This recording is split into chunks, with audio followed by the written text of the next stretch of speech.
વડોદરાના બરાનપુરા વિસ્તારમાં petrol pump સામે આવેલી બકરવાડી ખાતેના નારાયણ એવન્યુ કોમ્પ્લેક્સમાં આ ઘટના સામે આવતા સમગ્ર વિસ્તારમાં સનસનાટી ફેલાઈ ગઈ છે.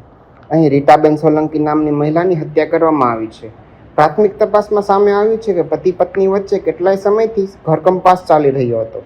આ વિવાદ એટલો વકર્યો કે પતિ બંટી સોલંકીએ આવેશમાં આવી પોતાની પત્નીની હત્યા કરી નાખી હોવાની માહિતી આવી રહી છે. ઘટનાની જાણ થતાં જ વાડી પોલીસ અને નવાનપુરા પોલીસનો સ્ટાફ તેમજ ઉચ્ચ પોલીસ અધિકારીઓ તાત્કાલિક સ્થળ પર પહોંચ્યા હતા અને સમગ્ર મામલે પુરાવા એકત્રિત કરવાની કામગીરી હાથ ધરી હતી. મૃતક રીટાબેનને સંતાનમાં 2 પુત્ર છે. આ ઘટના સમગ્ર વિસ્તારમાં ભારે ચકચાર મચાવી દીધી છે.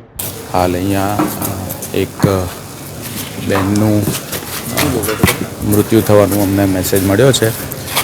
પોલીસની ટીમ પહોંચી ગઈ છે. તપાસ ચાલુ છે.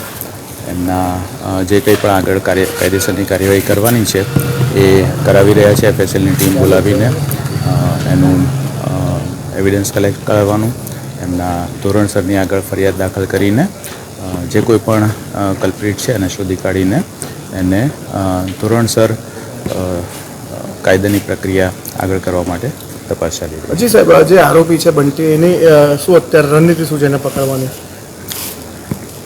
પોલીસની જુદી જુદી ટીમો અમે બનાવી છે અને હાલ તપાસ ચાલી રહી છે.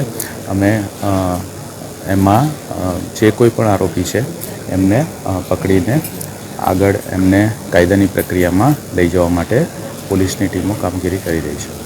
બિલકુલ. તો આવા જ વધુ સમાચારો જોવા માટે સબસ્ક્રાઇબ કરો અમારી YouTube ચેનલને અને જોડાયેલા રહો Facebook, Instagram અને Twitter પર.